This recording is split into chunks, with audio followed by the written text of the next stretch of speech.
Hello and welcome to today's session. This is Vidushi and today's video is going to be for IELTS aspirants. So if you're the one who has been dreaming to migrate abroad, or maybe you have a desire to study in a Canadian or an Australian university, then you know that IELTS preparation is the first step to start the journey. Now, IELTS is an international English language testing system which purely defines IELTS as a language test. Means if you want to get high band scores, you need to tell the interviewer, you need to demonstrate to the interviewer that you are well proficient with the language and you could use it to its full potential. Connecting the dots, when you guys prepare for the IELTS exam, the mistake which you might be making, you start working on mock test. You take a lot of mock test, or you browse through a lot of blogs, websites which promise to provide you quick tips to get 7 and above. But come on, it's not possible. It's highly unlikely, because if you know there are loopholes, like there are gaps in your language, you are not able to use it well, like you don't know how grammar works, how different kind of grammar structures are constructed, you're not very comfortable framing them, then you know that it's just unlikely, it's next to impossible to score above 6 bands. So to put it short, let me give you a quick illustration here. So I'm gonna speak out an answer, a simple answer to the question. Any question, maybe let it be, do you like your job? Okay, if you're asked a random question, do you like your job?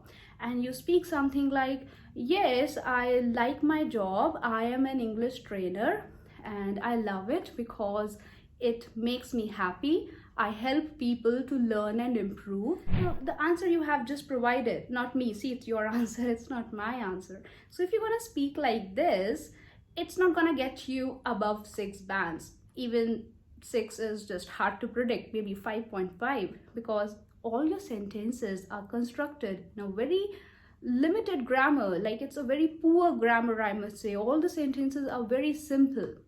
Now let's see if you incorporate advanced grammar structures to your answer for both speaking and writing, how you could beautify it to an extended level. So this time you're asked, do you like your job? And you say something like, oh yes, I am an English trainer and teaching English has been one of my passions. Inspiring people, helping them to grow and being an important part of their English language journey certainly brings a lot of contentment and happiness to my way. Now, I strongly believe that I couldn't have reached the pinnacle of success in my profession if I myself hadn't been an enthusiastic English learner.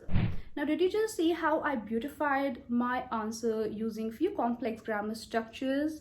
So it's just, grammar holds power, and even knowledge has power. If you know language, you're confident about how to use present perfect continuous tense, how to use conditionals, how to use passive voice, how to introduce a clause within a sentence, even how to use punctuations. No one could stop you to get, those glorious 7+ bands. For both, I'm talking about for speaking and writing this time. So if you're already frustrated about reappearing for the exam over and over, and each time you miss it by just 0.5 band and you desperately want to bridge that gap, then you must give it a shot. When we teach you, this is the approach we follow. For the first 20 days, we just ensure that you know language inside out, so you could use it to the best possible level.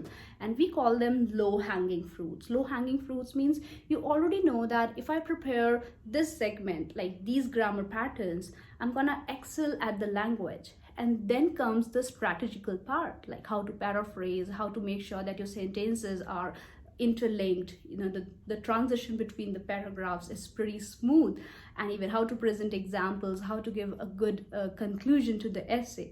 Now, to ensure, before you move on to the strategical part, take a back step and make sure that you know how to use language to a good level. So this is the end of this video. I must make more videos to help you improve and get through your IELTS exam with flying colors. All the best.